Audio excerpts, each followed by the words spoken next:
Bonjour, bienvenue dans Lumière intérieure. Cette semaine, je reçois un invité reconnaissable par ses lunettes. Il est curieux, épicurieux. Sa chaîne sur YouTube, éponyme, cumule désormais plus d'1 million d'abonnés. Vous l'avez reconnu, c'est pas sorcier, c'est Jamy. Et j'ai de nouveau s'abonner, Jamy. Ça va. Ça va, ça va ? Ça va, pas de quoi faire une grande toilette. On reconnaît le générique, la musique de l'émission, C'est pas sorcier. Il y a eu ensuite C'est Jamy. Oui. Et maintenant, il y a surtout Les épicurieux. les épicurieux Voilà. Ouais. sur et YouTube. le monde de Jamy aussi. Et le monde de Jamy. Dans l'ordre, oui, il y a eu, après C'est pas sorcier, il y a eu le monde de Jamy qui dure toujours, qui est une émission documentaire là, de prime time qui font presque 2 heures. Puis C'est Jamy ensuite, qui a été une émission quotidienne qui est rediffusée sur France 5, et Épicurieux sur... Et Épicurieux, qui a désormais aussi son almanach, puisque c'est pour cet almanach que vous êtes ici. Donc 365 jours avec Jamy aux éditions Nathan. Comme on est en début d'année, c'est toujours un cadeau qu'on peut offrir, même si Noël est passé. On apprend un tas de trucs tous les jours, on apprend même plusieurs choses. Il y a un thème principal et d'autres petits sous-thèmes. Par exemple, pour le 7 janvier, on apprend par exemple que les montagnes continuent de grandir. Alors là, je ne le savais absolument pas. Je pensais au contraire qu'avec la neige fondant et le réchauffement climatique, elle diminuait. Mais en fait, non. Alors, en fait, il y a 2 phénomènes. Certaines montagnes diminuent à cause de l'érosion, mais si on est sur des montagnes qui se sont formées suite à la collision de continents, de tectonique des plaques, c'est ce que vous expliquez. Plaques continentales, eh bien, ces plaques s'affrontant toujours, eh bien, ça continue à grandir. C'est incroyable. On apprend effectivement un tas de choses. Alors ça va du verre qui finalement serait liquide à l'effet Matilda. Ça je ne le connaissais pas, c'est justement, vous allez nous le dire aussi. Ah oui, l'effet Matilda, c'est un effet qui caractérise une situation qui consiste à minimiser le travail des femmes. Et la reconnaissance des femmes. On a parlé d'effet Matilda, je pense... Dans la science, dans la recherche scientifique notamment. Dans la science, absolument, parce que les femmes n'étaient pas... participaient très souvent, étaient même parfois à l'origine de certaines découvertes, à l'origine même probablement de certains prix Nobel, et elles n'ont pas été couronnées de leur succès. Elles ont envoyé certaines fusées dans l'espace, comme on le sait, à la NASA. On en apprend sur les éponges, sur les arbres, sur le curry, un petit peu sur tout, c'est assez incroyable. Sur l'ordinateur, où on apprend d'ailleurs que c'est un mot religieux, ça tombe bien, nous sommes sur KTO. Absolument, c'est très bien. En plus, c'est marrant parce que j'avais parlé de ce sujet avec... Michel Serres, qui était un ami et qui a participé à la définition de ce mot-là. Parce que le mot anglais, c'est computer, mais computer, c'est compter, sauf que la première fois qu'il en a parlé, je ne sais plus avec quel scientifique il était, mais je crois que c'était une conversation à 3. Il y avait un scientifique, lui, et je pense un théologien, et il disait, mais non, l'ordinateur ne fait pas que compter, il organise, il met en ordre, et c'est comme ceci que le terme est né, ordinateur. Voilà.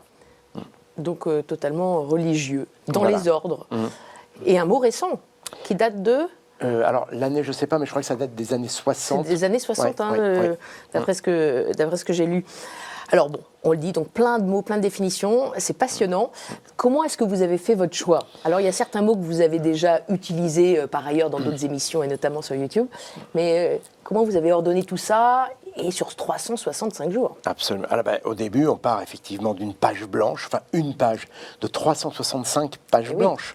Voilà. Et au début, on commence par, je dis on parce que au début, on a été 3 à travailler sur la définition des sujets, ma compagne et puis une autre personne, Manuela, absolument, mon épouse, et on s'organise au début en fonction des saisons, en fonction des sujets que l'on aime bien. On se dit, tiens, en hiver, on parle plutôt de ceci, plutôt de cela, et puis au printemps, quand le printemps arrive, c'est plutôt... Voilà. Et donc, pour Noël, il y a la bûche de Noël. Voilà, l'origine de la bûche. On dispose d'abord les sujets que l'on connaît un peu, les sujets que l'on connaît un peu, et puis des sujets qui sont gourmands aussi, parce que ce sont des thématiques au départ.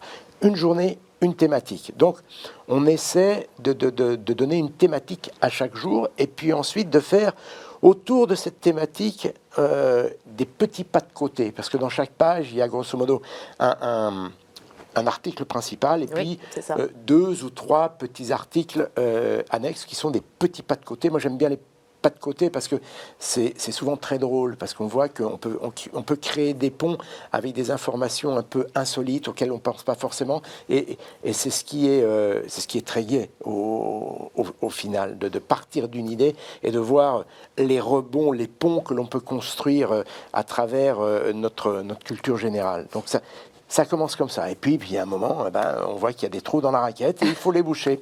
Et là, ça commence à être un peu plus compliqué. Voilà. Et puis, avec le temps, on finit par compléter ce calendrier. Enfin, ce puzzle, en fait. Voilà. C'est un peu comme un puzzle. Donc, il y a certaines dates phares, effectivement. Voilà. On a dit Noël, la bûche de Noël. Le 9 mai, fête de l'Europe, donc sur l'Europe. Le 8 mars, les femmes. Voilà, le 1er mai, le muguet. Alors, il y a des dates qui sont assez faciles, comme ça, parce qu'on sait qu'il y a un événement particulier.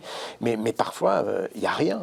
Qu'est-ce qui s'est passé ce jour-là? Et de quoi pourrait-on parler? Pourquoi est-on fan des vidéos de chats, par exemple, pour le 8 août? Complètement. Tout à fait. Pourquoi le 8 août? Oui, mais pourquoi le 8 août? Non, mais là, il y avait un truc. Parce qu'il me semble que le 8 août, c'est la journée internationale du chat, me semble-t-il.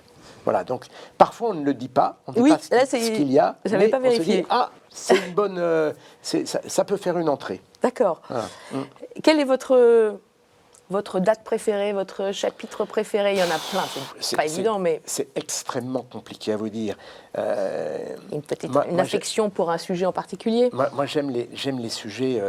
J'aime les sujets insolites, pas forcément en sciences d'ailleurs, mais par exemple le jour où on explique pourquoi François Ier porte la barbe. C'est incroyable, c'est de la synchronicité. Non. C'est incroyable. C'est de la transmission de pensée. C'est de la transmission de pensée, j'étais dessus. C'est fou.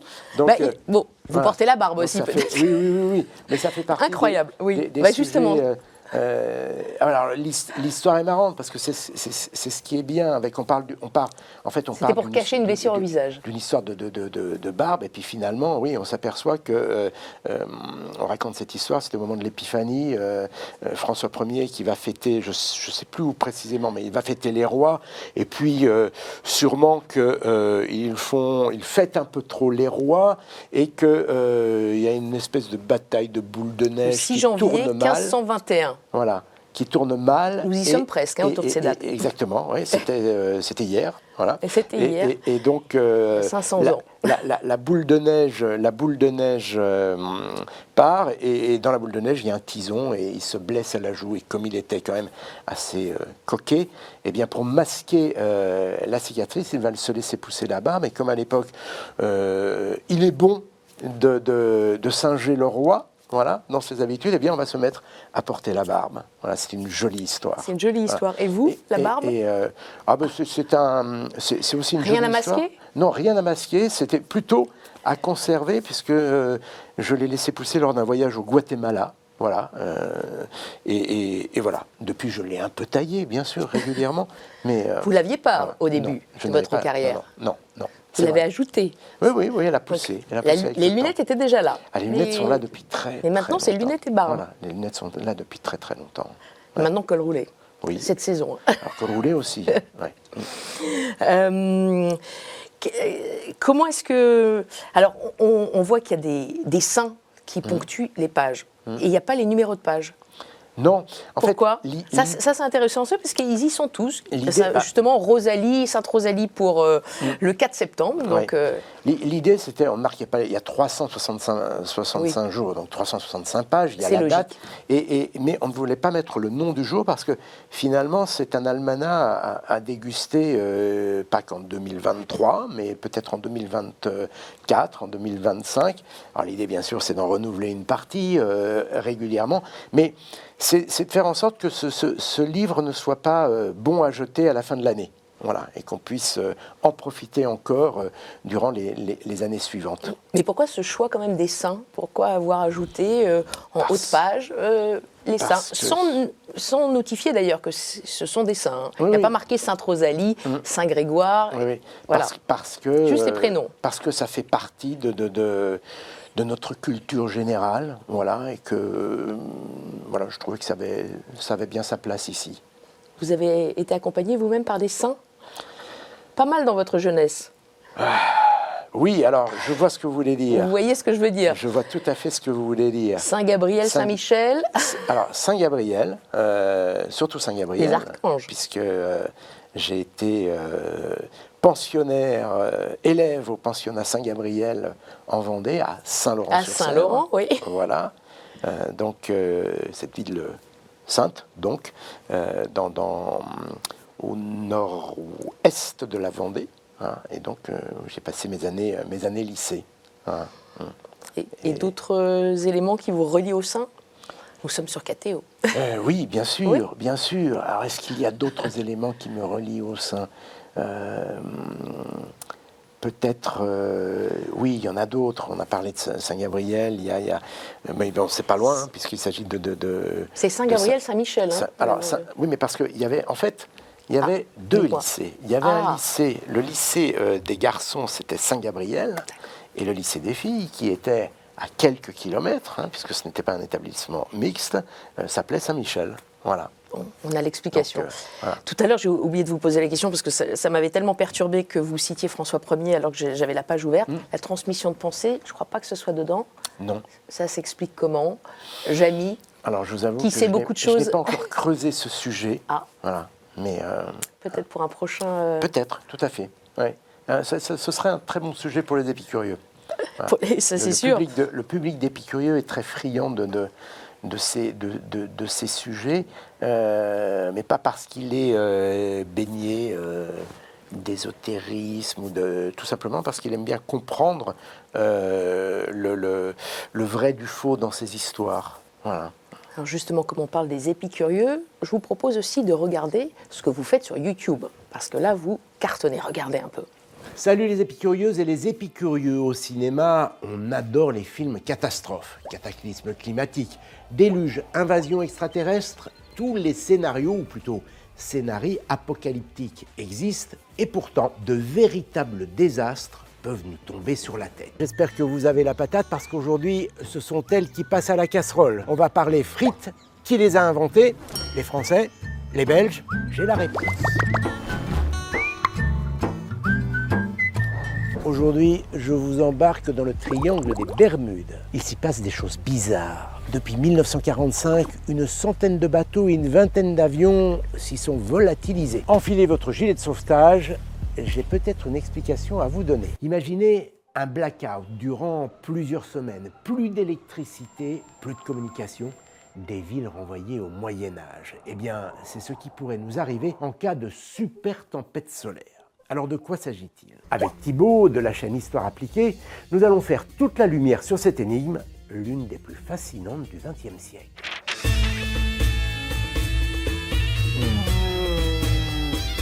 Si ce format vous plaît, n'hésitez pas à liker cette vidéo ou à vous abonner si ce n'est pas déjà fait. Comme ça, je pourrai continuer à vous faire saliver.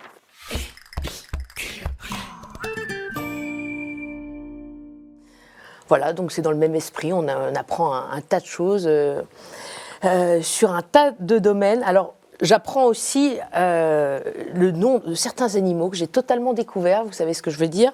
Tardigrade, ratel, planaire. Alors, le tardigrade. Oui. Tardigrade, pardon, pas Tardigrade, tardigrade. tardigrade, Alors dites-nous tout parce que... C'est un tout petit animal microscopique.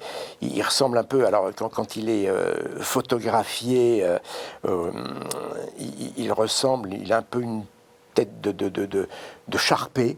Voilà, et c'est un animal qui résiste à des températures extrêmes et donc voilà, qui intéresse beaucoup les scientifiques parce que justement il est capable de résister à des conditions dans lesquelles nous ne pouvons pas vivre et donc on essaie de comprendre comment il fonctionne, comment peut-être que on pourrait trouver... C'est un de nos ancêtres, peut-être. Peut-être, mais peut-être que dans son métabolisme, on pourrait trouver des pistes pour une hibernation prolongée ou autre. Quelle a été la découverte, la curiosité qui vous a le plus marqué? Alors, il y en a une. Ah. C'est-à-dire que moi, au départ, je ne suis pas scientifique. Hein. Je vais apprendre à aimer la science Oui. avec C'est pas sorcier, mais vraiment à beaucoup aimer la science. Je vous dirai peut-être pourquoi Oui, ensuite, mais on va en parler. le sujet, moi, qui m'a marqué et qui au départ était donc un sujet d'émission, mais qui est devenu une passion depuis, c'est la géologie et le volcanisme en particulier. Et c'est vrai, je suis devenu passionné de volcans, au point d'y consacrer, quand je le peux, mes vacances, de me déplacer sur des volcans, si possible en activité. Hein. C'est vraiment un sujet qui envoûtant, hypnotisant et qui mesure finalement, qui nous permet de mesurer notre vulnérabilité par rapport à la nature. Alors, j'ai eu la chance de m'approcher devant de magnifiques volcans, d'assister Le plus beau pour vous? à des serait éruptions. lequel? Alors, Le plus disons, impressionnant? il y a différents types de plus. D'abord, il y a le premier. Le premier, c'est l'Etna en 2001, au moment de son réveil. Ça faisait plusieurs années qu'il n'était pas entré en activité en Sicile. Voilà. Et c'est le tout début. Et on fait une émission donc, sur les volcans. On est c'est à l'époque de C'est pas sorcier, sur l'Etna. Et au moment où nous y sommes, il entre en éruption. Donc, c'est une nuit passée avec des volcanologues, bien sûr. Je ne vous raconte pas l'histoire, pourquoi on est resté, etc. Enfin, voilà, un volcanologue qui me convainc de rester. Il va m'appeler si le volcan entre en éruption. Et donc, il m'appelle le soir. On part avec toute l'équipe. On se retrouve donc allongé au pied du volcan. Le volcan il faut imaginer un cratère qui fait 500 mètres de hauteur. Nous, on est installés à 500 mètres de ce cratère. Et l'éruption va durer de minuit à 5 heures du matin. Et au moment du paroxysme de l'éruption, c'est-à-dire quand la fontaine de lave est la plus haute, elle fait elle aussi 500 mètres de hauteur. Donc vous sentez la chaleur, vous sentez l'odeur du soufre, le vrombissement, le bruit du volcan, tout ça, c'est totalement... c'est hypnotisant, je l'ai dit, c'est plus fort que vous. Donc voilà, vous observez, vous regardez. Donc ça, c'est un grand moment. Et j'ai un moment exceptionnel aussi sur l'Erta-Allé en Éthiopie, qui est un volcan, c'est un lac de lave permanent. Et quand j'y suis allé, moi, il était... alors les volcanologues, ils retournaient juste parce qu'il y avait eu avant des prises d'otages et tout ça. J'ai fait partie de la première expédition qui y retournait. Et quand j'y suis allé... la lave était à 6 mètres du bord du cratère. Donc, vous y passez la nuit. Je me souviens, le moment où je suis arrivé, et puis à un moment, j'ai regardé ma montre, je pensais que j'étais là depuis 3/4 d'heure, il était 5 heures du matin. Et les volcans. Voilà, c'est... Hypnotisé par les volcans. Totalement. Ça aurait totalement. pu être l'un des dernier... premiers mots à vous proposer, mais ça ne sera pas le cas. Voilà. Vous savez que dans notre deuxième partie, je m'éclipse, je vous livre des mots. Et à vous de nous les éclairer. Ça ne sera pas volcan. À tout de suite. Je vais essayer. À tout de suite, Jamie. À tout de suite.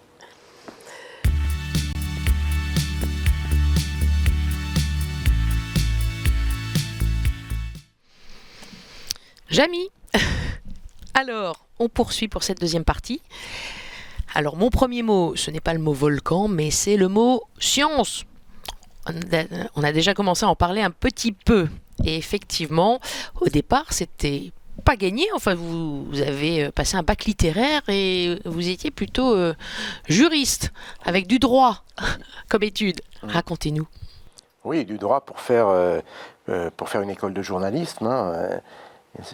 À l'origine, et d'ailleurs c'est ce que je suis, je voulais être journaliste. Ça, c'était une idée qui me trottait dans la tête depuis le tout début de mon adolescence. La science va arriver par hasard avec une émission qui s'appelle Fractal, qui est une émission, on va dire, assez classique. Je suis journaliste reporter, je bosse sur cette émission. Il y a des sujets, c'est Fred qui présente cette émission à l'époque.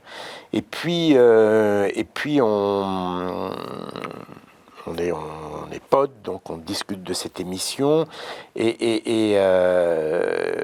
Quand on évoque l'impact de l'émission, ce qu'on en retire, on se dit finalement, après chaque numéro, on n'en sait pas forcément plus qu'au départ.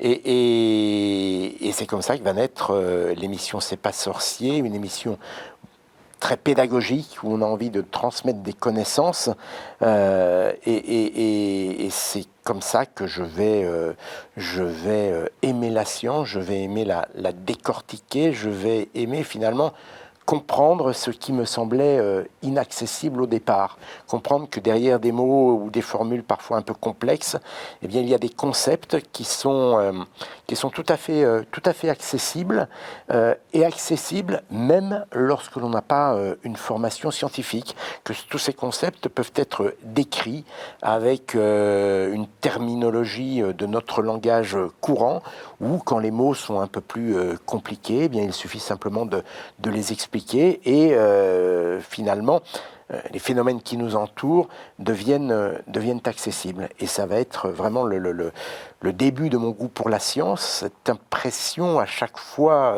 que je vais comprendre un phénomène, que je franchis le rideau et que j'entre dans les coulisses du monde. Et c'est vrai que vous aimez transmettre. C'est votre passion même, vous démarrez la préface de cet almanach par ça, apprendre, comprendre, transmettre, et ça a commencé par une phrase de votre mère. Qu'as-tu appris aujourd'hui ? Absolument. C'est votre maman qui vous a transmis ce goût-là ? Je ne sais pas si elle me l'a transmis, mais en tout cas, quand je me souviens très bien, quand je rentrais de l'école, quand j'étais en primaire ou quand j'étais au collège, c'était, on ne va pas dire que c'était systématique, mais c'était assez rituel. Elle me demandait, j'étais à peine rentré, on prenait le 4 heures, et elle me demandait ce que j'avais appris à l'école. Et donc, j'adorais lui raconter.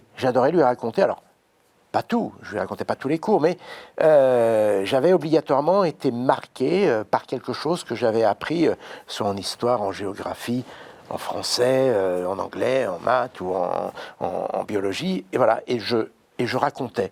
Et j'aimais raconter, j'aimais me souvenir de ce que j'avais appris et de ce qui m'avait le plus séduit, le plus épanoui. Donc voilà, ça a sûrement commencé un petit peu comme ça. Et puis déjà, j'aimais beaucoup raconter. Quand j'étais au collège, j'aimais déjà beaucoup on appelait ça des rédactions, avant que ce soit des dissertations au lycée. J'aimais beaucoup ça, j'aimais beaucoup les rédactions. Donc l'histoire a un peu commencé comme ça. Et vous avez transmis aussi à vos fils, puisqu'ils sont tous les deux scientifiques, je crois, Alex et Oscar. Oui, tout à fait, mais je leur ai transmis involontairement. C'est-à-dire que je n'ai pas eu l'intention au départ de les obliger à épouser une carrière scientifique. Je pense que on a très tôt parlé de science à la maison parce que je leur racontais, ou je racontais à Manuela de la même manière que je racontais à ma mère finalement ce que j'avais appris dans la journée. Et je prenais tellement, et c'est encore vrai aujourd'hui, je prends tellement de plaisir à apprendre, à acquérir des connaissances, que j'ai envie de transmettre ce plaisir aux autres. Alors on parle du mot science, et nous sommes sur une chaîne religieuse. Kathéo, est-ce que science et religion sont compatibles ? Totalement. Ce sont deux sujets qui sont non seulement compatibles, mais je pense qu'ils peuvent être, on a tendance à les opposer, mais qui peuvent aussi être complémentaires. Et, on croit dans une religion, en science, il n'y a pas de croyance. Et c'est justement ce qu'il faut éviter. Quand on commence à avoir des croyances en science, là, ça devient dangereux. mais les deux sont parfaitement compatibles. Et je pense que certains hommes de foi ont d'ailleurs été de grands scientifiques. Hein. Je pense à Georges Lemaître, par exemple, ce chanoine belge qui est le théoricien du Big Bang, ou Teilhard de Chardin. Voilà, ce sont les premiers mots. Mendel aussi, Georges Mendel. Donc ce sont des choses qui sont tout à fait compatibles et qu'il ne faut pas nécessairement opposer. Et ça rejoint la citation qu'on connaît bien de Rabelais, « Science sans conscience n'est que ruine de l'âme ». Voilà. Allez, on passe au deuxième mot. Ça tombe bien puisque j'ai savonné en début d'émission, et ça m'arrive souvent. Le deuxième mot, c'est savon. C'est un mot que je crois que vous aimez bien. Oui, enfin, ça fait partie des sujets, c'est rigolo. Le savon, ça fait partie des sujets que j'ai traités, alors à la fois dans C'est pas sorcier, mais aussi dans Les Épicurieux, dans les premières petites capsules que j'avais fait au moment du confinement. Exactement, c'est ce qui a lancé un petit peu voilà, je crois que c'était votre chaîne YouTube, sur se laver les mains, justement. Absolument, je pense que c'était le deuxième sujet des petites capsules de confinés que j'avais fait pendant le confinement. Et puis c'est aussi un chapitre de mon deuxième bouquin sur mon tour de France des curiosités naturelles et scientifiques, un chapitre qui est consacré au savon de Marseille. Voilà, donc exactement, ouais. Que connaissait bien votre grand-mère. Tout à fait, en complètement. Vendée, qu'elle utilisait. Exactement, puisque je suis originaire de Vendée, on l'a un petit peu évoqué tout à l'heure avec le pensionnat Saint-Gabriel. Mes grands-parents maternels étaient agriculteurs et jusqu'au début des années 70, ma grand-mère lavait son linge au lavoir, et quand j'étais vraiment un petit garçon, eh bien, elle m'emmenait avec elle au lavoir, et je raconte ces scènes où on partait, elle avait une brouette dans laquelle elle entassait le linge, et hop, moi on me grimpait à califourchon sur cette brouette avec un petit panier dans lequel il y avait la brosse et le savon, et j'étais chargé de tenir ces ustensiles indispensables pour laver le linge. Et donc voilà, c'est ce savon de Marseille qu'elle utilise à l'époque. Au moment où je vous en parle, j'ai encore les images, les ambiances, même les ambiances lumineuses, puisqu'on parle de lumière intérieure. Eh bien, je revois encore ces ambiances, ces lumières de printemps à travers ce petit chemin qui nous emmenait vers le lavoir. Et les odeurs, et les odeurs, c'est aussi une madeleine olfactive. Absolument. Ce savon. Vous en parlez très bien. Absolument. Dans mon tour de France des curiosités. Complètement. Le parfum à chaque fois que j'ai un savon de Marseille entre les mains, et bien les effluves réveille ces images. C'est là où on voit la puissance de ce sens, hein, le sens de l'odorat mêlé au goût. Comment ça permet de faire ressurgir des images. C'est merveilleux. Ce sont des outils virtuels. Hein. C'est très, très, très fort, très puissant. Alors, vous voyez, moi, ce que j'aime bien, c'est on part de quelque chose d'assez... on est dans les émotions, et j'aime bien raconter des histoires comme ceci. On part d'une émotion, et en même temps, on va expliquer l'histoire du savon, comment il a été inventé, pourquoi on le trouve à Marseille, et plutôt dans les régions où il y a qui sont bordées par des mers ou des océans. Tout cela a du sens. Du vent, du Mistral. Alors, et puis parce qu'il faut, pour faire du savon, on utilise de la cendre et de la soude, et on utilise justement une plante qui s'appelle la soude, que l'on fait brûler. On utilise cette cendre pour fabriquer du savon à l'origine, que l'on mélange avec de la graisse, alors soit de de la graisse végétale ou de la graisse animale, et c'est ainsi qu'on va fabriquer du savon. Et puis il faut aussi de l'eau salée, parce qu'à un moment donné, il faut nettoyer ce mélange. Or, si vous lavez du savon avec de l'eau douce, eh bien il se dissout et vous le perdez. Alors que si vous le lavez avec de l'eau salée, eh bien il ne disparaît pas. Je ne sais pas si vous avez fait un jour, si vous avez essayé un jour de vous laver avec de l'eau salée, ça ne fonctionne pas. Eh bien il va falloir de l'eau salée pour laver la préparation et en faire le savon. Et puis ensuite, il faut de l'air, du vent pour le faire sécher.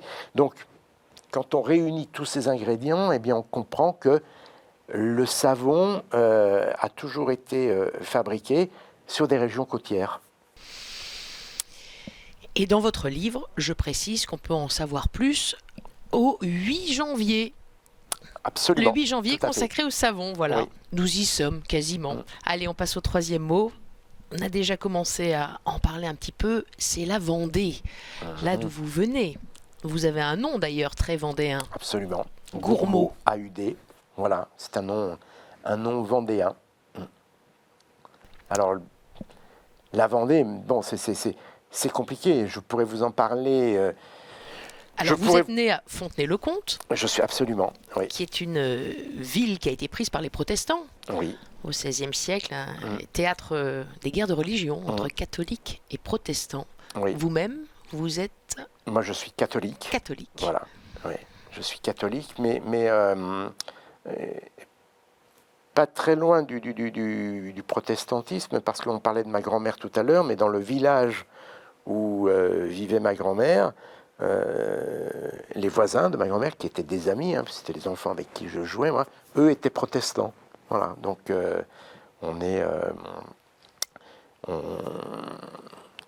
voilà, ce sont deux religions qui, alors évidemment pas au moment des guerres de religion, mais qui par la suite se sont côtoyées sans difficulté.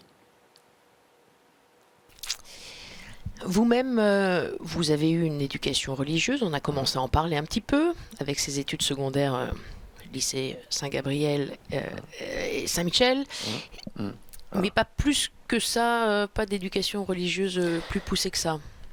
Non, moi je suis... alors, il faut toujours se remettre dans... Moi j'aime bien, il faut toujours remettre les choses dans leur contexte.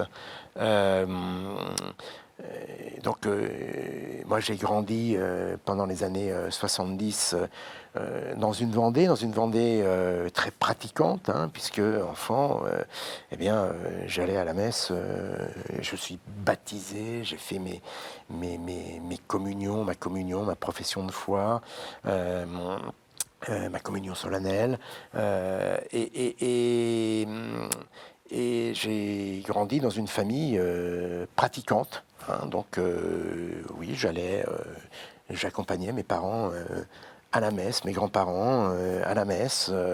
On vivait au rythme du calendrier religieux, et puis dans une famille très marquée aussi par les guerres de Vendée. Hein. Je me souviens quand j'étais petit, j'avais du mal à discerner quel était l'événement le plus important entre la guerre 14-18 et la guerre de Vendée. Tout ça se mélangeait un petit peu dans ma tête. Je parle hein, quand j'étais tout minot. Et donc voilà, je suis imprégné de cette culture. Donc oui, ça marque obligatoirement un individu. Donc voilà, ça fait partie de mon héritage. Que vous transmettez? Alors, que je transmets avec... alors, oui, mes enfants sont baptisés, mais encore une fois, je pense que les contextes sont très, très différents. Je pense que tout ce calendrier religieux qui était suivi à l'époque où j'étais enfant, dans une Vendée où les liens familiaux étaient très forts, très puissant. Tout ceci, en prenant de la distance, eh bien, c'est distancier aussi un peu. Et voilà, aujourd'hui, je ne pratique plus et je n'ai pas,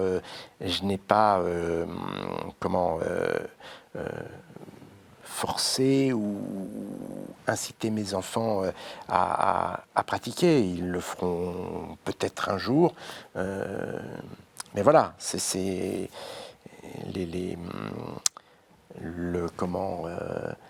les centres d'intérêt se sont développés vers d'autres choses. Est-ce que certaines traditions demeurent Alors, catholiques? oui, il y a des traditions qui sont toujours fortes. Je pense que des traditions autour de la famille qui sont toujours très très fortes, autour de certaines fêtes religieuses, hein, Noël, Pâques, qui sont des moments de réunion, de cohésion familiale. Je pense que oui, ça reste. Mais je pense que ça reste, mais d'autres choses restent aussi, qui s'expriment pas forcément au quotidien. Je crois qu'aujourd'hui, alors on pourrait en discuter pendant des heures et des heures, mais je crois qu'aujourd'hui, je ne rentre plus dans une église comme j'y rentrais quand j'avais 7 ans. Quand j'avais 7 ans et que j'allais à la messe le dimanche, je regardais ma montre, je ne comprenais pas ce qu'on me racontait. Peut-être que voilà, ce discours aurait pu évoluer pour créer des centres d'intérêt, mais bon, c'était une autre époque. Aujourd'hui, je pense que la religion est quelque chose de plus intime, plus personnel. Donc voilà, il y a des choses qui restent et puis des choses qui changent. La Vendée, ce sont... bon, moi, je vous ai dit, c'est ma famille, ce sont mes racines, c'est le bocage, c'est ma grand-mère qui me raconte ces histoires de guerre de Vendée avec un ancêtre qui a été fusillé sur la place Travaux, à Cholet, etc. C'est très présent dans notre culture familiale. Et puis ce sont des paysages aussi, des paysages. Ce sont les paysages de mon enfant, hein, de mon enfance, les paysages de bocage qui sont pleins de lumière en été et au printemps, et des paysages qui sont plutôt sombres. L'hiver, des odeurs, on l'a dit tout à l'heure, c'est une rivière qui coule en bas de chez mes grands-parents, avec des parfums qui changent au fil des saisons. Voilà, c'est ça aussi, la Vendée. Et puis c'est aussi un décor qu'on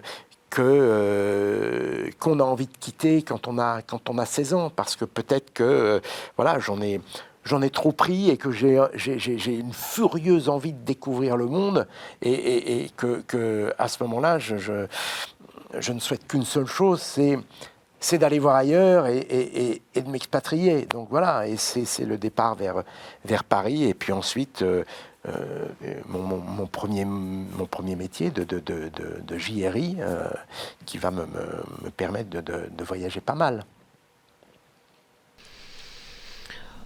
Revenons sur ce quatrième et dernier mot, le mot univers. Oui. On passe de la Vendée à l'univers. C'est un autre univers. Un autre univers. Ouais.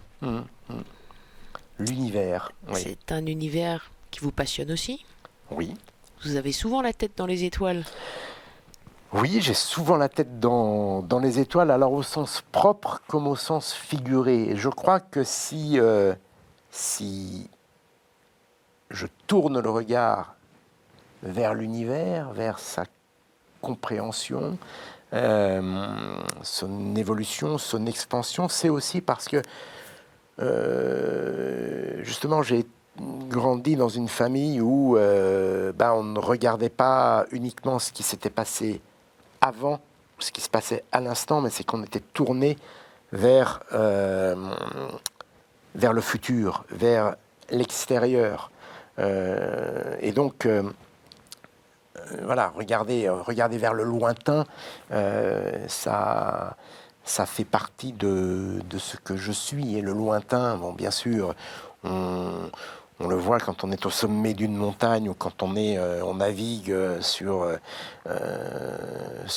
un voilier, mais on est très vite bloqué par l'horizon. L'univers, on est bloqué par rien du tout. Donc voilà, et puis c'est tout ce questionnement qui vous envahit quand vous regardez la Voie lactée, la voûte céleste, et ce scintillement qui vient de loin avec ces lumières, ce scintillement que vous voyez vous, mais qui peut-être s'est éteint parce que le temps que la lumière vous arrive, eh bien, l'étoile n'existe plus, voilà, et qui vous emmène aux confins du questionnement, qui vous emmène à l'origine, voilà, mais qui vous fait aussi comprendre que, j'adore cette réflexion d'Hubert Reeves, que nous sommes des poussières d'étoiles, parce que finalement, voilà, l'être humain que je suis, constitué de cellules, elles-mêmes constituées de molécules qui sont constituées d'atomes, eh bien, le plus petit atome qui constitue ma peau, comme le livre que j'ai à côté de moi ou le siège sur lequel je suis assis, le plus petit atome, eh bien, s'est formé au moment de ce Big Bang. C'est pour ça que nous sommes des poussières d'étoiles. Et je trouve cette perspective vertigineuse. Et Dieu dans tout ça? Vous qui regardez les étoiles, est-ce que vous vous interrogez souvent? Évidemment que je m'interroge, mais je m'interroge sans trouver de réponse. Et ça fait aussi partie des sujets que j'aime garder pour moi. C'est un questionnement vraiment personnel, à la limite, autour duquel je veux bien échanger en tête-à-tête avec un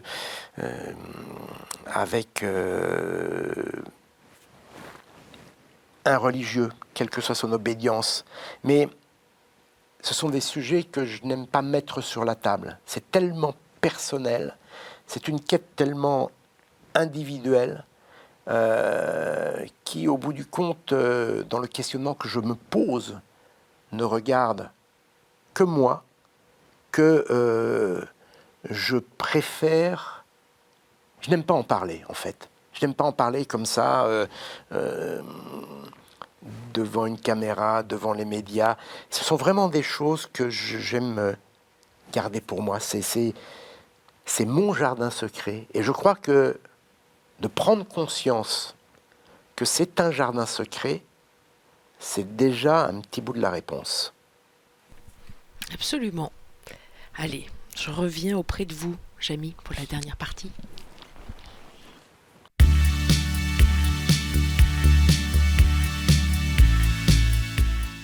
Bon, Jamy, je suis de nouveau de retour en face de vous. C'est mieux. C'est mieux. C'est curieux.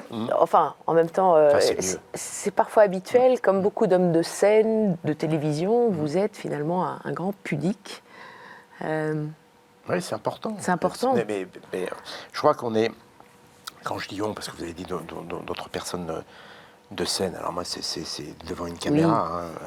Oui. Hein, mais on s'expose quand même. On s'expose. Donc, je pense qu'à partir du moment où on s'expose, eh bien, on a besoin de garder... un jardin secret. Un jardin secret, de dissocier l'image, parce que finalement, même si cette image est proche de ce que l'on est dans la réalité, on ne veut pas tout dévoiler. On a besoin de son jardin secret. À un moment donné, on a besoin de fermer et puis d'être soi-même. Et justement, dans une interview pour Télérama, vous disiez, j'ai mon uniforme de youtubeur, j'ai mon uniforme pour la télévision, mais après j'enlève les uniformes quand je rentre chez moi et je suis moi. Oui, Oui. C'est ce que vous avez écrit dans cette interview. Oui, tout à fait. J'en ai. Mais Donc c'est pas tout à fait vous, le personnage qu'on voit. alors, c'est pas tout à fait moi. C'est-à-dire que c'est moi, mais pas tout moi. C'est-à-dire que On est un peu clivé dans ces cas-là. je ne joue pas un rôle, Non. mais je m'arrête à un moment donné de livrer ce que je suis. J'en garde une partie pour mes proches, sûr. pour ma vie personnelle. Voilà. En tout cas, vous nous avez livré un peu de votre Vendée. Oui, tout à fait. Ouais. Et on sent que c'est un peu compliqué aussi la Vendée pour vous. Enfin, ce sont vos racines et en même temps... Exactement, ce sont des racines, mais en même temps... C'est vrai que vous disiez hors caméra, je vais le dire, que Oui. vous ne retourniez pas en vacances là-bas. Non, rarement, parce que j'y ai mes racines, mais c'est aussi un endroit que j'ai eu envie de quitter, parce que parfois c'est lourd, voilà, c'est lourd de vivre dans un espace où peut-être assez fermé, voilà. Alors ça ne concerne pas du tout ma famille, hein, parce qu'au contraire, j'ai vécu dans une famille plutôt ouverte. Hein, c'est pour ça d'ailleurs que je suis parti. Et j'étais très, très heureux de quitter la Vendée. Donc vous voyez, Bien sûr. j'aime beaucoup ce département. J'en garde, ce département, cette région, j'en garde de superbes souvenirs. Mais en même temps, je ne m'y vois pas y vivre. Mais je suis toujours très content d'y retourner. Mais je ne m'y vois pas y vivre. Alors je sais que c'est bizarre, hein, parce que très souvent, les personnes sont très très attachées à leur lieu d'origine. J'y suis bien sûr, mais jusqu'à une certaine limite. Vous nous avez parlé un peu de votre jardin secret. Oui. Dieu, la foi en fait partie. La mort aussi, la finitude. Ça Bien aussi, sûr. ça fait partie de votre jardin secret. Bien sûr. Ou- Oui. Mais Et de vos interrogations peut-être. Mais, Quand on parle de l'univers. oui, Est-ce alors qu'il est fini ou infini cet univers? pour le moment, il est en expansion. Il est en expansion. Voilà. Alors la question, c'est de se dire, mais dans le cadre de l'expansion, tout dépend du référentiel que l'on prend. Dans le cadre de l'expansion, est-ce que c'est fini? Toutes ces Hein? connaissances ont Donc, influé votre croyance, votre foi, votre jardin secret, on va l'appeler comme ça. Comme vous en sûrement savez, un peu. ouais. Non, mais Vous en savez plus que beaucoup de gens. sûrement que ça joue. Mais c'est ce qui est intéressant, justement. Moi, ce qui me plaît, c'est la remise en question, le doute. Moi, je doute beaucoup. Je doute énormément. Énormément. Dans tout ce que je fais, je doute. C'est très Mais je pense scientifique. que le doute me fait Et c'est religieux aussi. me fait Beaucoup de- avancer. Et j'aime pas les certitudes. J'aime. Alors évidemment, en matière de science, il y a des choses qu'il ne faut pas remettre en question. Sinon, on tombe dans le complotisme, etc., etc. Mais j'aime bien. J'aime bien la façon de penser et de raisonner des scientifiques, où on émet une hypothèse et puis il y a cette fameuse méthode scientifique qui consiste à prouver que l'inverse n'est pas vrai. Donc ce que je dis est vrai, enfin en tout cas dans un contexte donné. J'aime bien cette méthode-là, ça me rassure. Mais parfois, il y a des points d'interrogation, il y a des hypothèses. Il y a des hypothèses. Et dans ces points d'interrogation, on peut supposer aussi l'existence de Dieu, On peut, tout à fait. Ouais. notamment avec les théories quantiques, etc. Voilà. Alors après, il Le faut faire boson de attention, Higgs. il faut faire Mais attention bon, la particule de Dieu, mais bon, on ne va pas rentrer dans l'intelligence des design et autres. dans Voilà. des considérations Qui- trop scientifiques. Voilà. En tout cas, merci beaucoup, Je vous en prie. pour Merci ce de m'avoir partage. accueilli. Ouais. Jamy, je rappelle l'almanach que vous pouvez encore vous procurer en ce début d'année. 365 jours avec Jamy aux éditions Nathan. Vous pouvez également... C'est beaucoup plus simple que tout ce que je viens de raconter. Hein. Oui. Et on peut bien sûr vous suivre sur votre chaîne YouTube, Tout à fait. Épicurieux, Oui. où là aussi il y a un tas de choses qu'on apprend sur Toutankhamon, sur enfin bon, plein de vidéos très très intéressantes. Merci beaucoup. Vous connaissez la formule. Vous pouvez revoir cette émission sur YouTube, sur Internet, Très bien. et notamment sur ktotv.com. Merci et bonne année. Bonne année. Merci Marie. Bonne année. Et bonne année à tous les fidèles de KTO. Voilà. Bonne année. 365 jours.